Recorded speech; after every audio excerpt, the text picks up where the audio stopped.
وعلیکم السلام ورحمۃ اللہ. خیریت سے ہیں کیسر بھائی اور حافظ صاحب؟ اللہ کا شکر جی، بالکل ٹھیک ٹھاک. کیسی طبیعت ہے آپ کی؟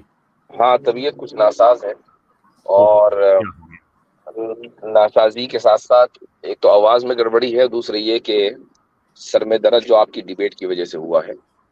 اور تو اندازہ کرے میری کیا حالت ہوگی پھر. تو میرے سر درد کا سارا کریڈٹ آپ کی ڈیبیٹ کو اور اس کے وقت کو جاتا ہے. چلے اب ہوگا. اصل میں جب ڈیبیٹ شروع ہوئی تو صبح کے 4 بج رہے تھے. فجر کی نماز کا وقت تبھی جبھی شروع ہوتا ہے. اب ظاہر ہے کہ آدمی اٹھے گا تو 3:30 بجے میں سویا 1 بجے تھا، تو اس کے بعد ماشاءاللہ آپ کی لمبی ڈیبیٹ سنی اور اس میں جو عجیب و غریب باتیں ہوئی تو ان تمام سے سر میں درد جو ہے وہ ایک فطری چیز ہے. تو جی میں سمجھ سکتا ہوں. جی ہاں، خیر میں آپ کو مبارکباد دینے کے لیے حاضر ہوا ہوں کہ شکریہ. آپ نے جو بنیادی مقدمہ رکھا تھا وہ یہ رکھا تھا کہ الحاد کی جو مورالٹی ہے، ملحدین کی مورالٹی وہ کیا ہے. اور آج آپ نے بھی ڈیبیٹ کے دوران بھی یہ کہا، اور ابھی کچھ منٹ پہلے آپ یہ فرما رہے تھے کہ دنیا کو یہ پتا چل گیا ہے کہ ملحدین کے پاس کوئی مورالٹی یا ان کا کوئی مورل نظام نہیں ہے. اور یہ اپنے میں ایک بہت بڑی کامیابی ہے، چونکہ مقصد ڈیبیٹ کا یہی تھا کہ ہم یہ ثابت کریں کہ اسلام کے پاس ایک مورل نظام ہے اور الحاد کے پاس کوئی مورل نظام نہیں ہے. ہاں آپ یہ کہہ سکتے ہیں کہ اسلام کے پاس جو مورل نظام ہے اس پر کچھ اعتراضات ہیں، یہ تو کہا جا سکتا ہے، اور اعتراضات ہونا کوئی بری بات نہیں ہے. اصل پوائنٹ یہ ہے کہ اگلے کے پاس نظام ہی نہیں ہے. ایک آدمی گاڑی میں چل رہا ہے اور اس کی گاڑی میں مثلا ڈینٹ پڑا ہوا ہے جو دوسرے کو نظر آ رہا ہے، ہمیں نظر نہیں آ رہا ہے. اگلا بندہ پیدل چل رہا ہے تو جو گاڑی میں چل رہا ہے وہ تو پھر بھی پیدل چلنے والے سے بہتر ہوا نا. بالکل. تو ایک تو الحمدللہ آپ یہ چیز ثابت کرنے میں کامیاب ہوئے، اور 2-3 چیزیں اور میں اس میں اضافہ کرنا چاہوں گا. وہ یہ ہے کہ آخر میں جا کر جب بات یہ آئی کہ there is nothing wrong in its absolute manner, کہ ایبسولوٹلی کوئی چیز رانگ ہوتی ہی نہیں ہے. اور آپ نے جو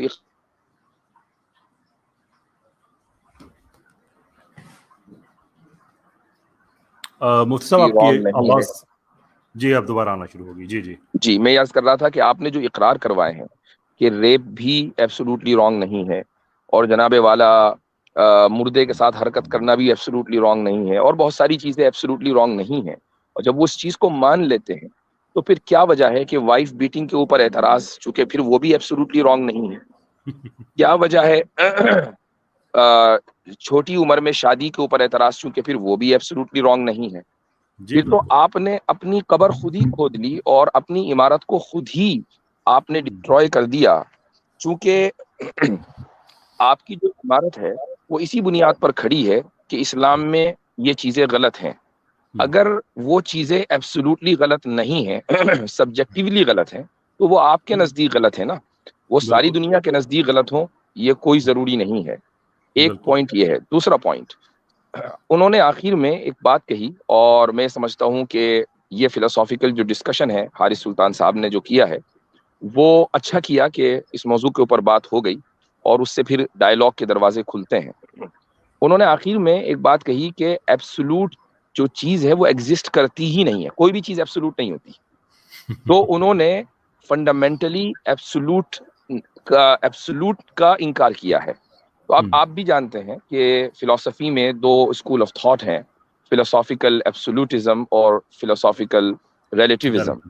جی اب یہاں سوال یہ ہوتا ہے کہ جو آدمی یہ کہہ رہا ہے کہ ایبسولوٹ ایگزسٹ ہی نہیں کرتا، ہم اس سے یہ پوچھتے ہیں کہ آپ کا یہ اسٹیٹمنٹ ایبسولوٹ ہے یا ریلیٹیو ہے. اگر یہ اسٹیٹمنٹ ایبسولوٹ ہے تو آپ نے مان لیا کہ ایبسولوٹ ایگزسٹ کرتا ہے، اور اگر یہ اسٹیٹمنٹ بھی ریلیٹیو ہے تو پھر آپ اپنا ریلیٹیو اپنے پاس رکھیں، ہمارے اوپر کیوں تھوپیں. ٹرو، بالکل صحیح ہے. تو یہ چیز یہاں ڈیبنک کیوں ہو جاتی ہے. البتہ میں یہ ضرور کہوں گا کہ 2-3 باتیں ایسی ہیں کہ جن سے مجھے اختلاف ہے آپ کے موقف کے تعلق سے، وہ انشاءاللہ کسی دوسرے موقع پر میں اپنی اسٹریم میں اس کو ذکر کروں گا. اور یہ اختلاف آرا ہے، آپ کی رائے الگ ہو سکتی ہے، میری رائے الگ ہو سکتی ہے، اور میرے پاس الگ دلائل ہو سکتے ہیں، آپ کے پاس الگ. یہ ایک الگ چیز ہے، ہیلتھی ڈسکشن ہوتا رہنا چاہیے. وہ مجھے بھی معلوم ہے میری پوزیشن کیا، آپ کی پوزیشن کیا ہے، اور آپ کو بھی معلوم ہے میری پوزیشن کیا ہے. تو وہ ایک الگ جگہ میں وہ اختلاف کو یہاں ذکر کرنا اس لیے ضروری تھا تاکہ آئندہ اگر اس کے اوپر گفتگو ہو تو کم سے کم اس کے آج کی اس گفتگو کے ریفرنس میں بات کی جا سکے. ورنہ اوور آل جو مقصد تھا ڈیبیٹ کا وہ ماشاءاللہ آپ کے حق میں رہا. اس کے لیے میں آپ کو ڈھیروں مبارکباد دیتا ہوں. بہت بہت شکریہ ادا کرتا ہوں. آپ کی طرف سے یہ جتنی چیزیں ہیں یہ ڈگری اور سرٹیفکیٹ کی حیثیت رکھتی ہیں. جو آپ نے اختلاف والی بات کی وہ ضرور کیجیے گا. ہم سے کم یہ تانا تو جان چھوڑے کہ مسلمانوں میں کیا کہتے ہیں آپس میں یہ فکری اختلاف نہیں کر سکتے. یہ ریجڈ ہو جاتے ہیں اور جو ہے وہی ہے، اس میں کوشچن نہیں ہو سکتا. یہ بڑا ضروری ہے. I think that's very very important. جی ہاں. چلیں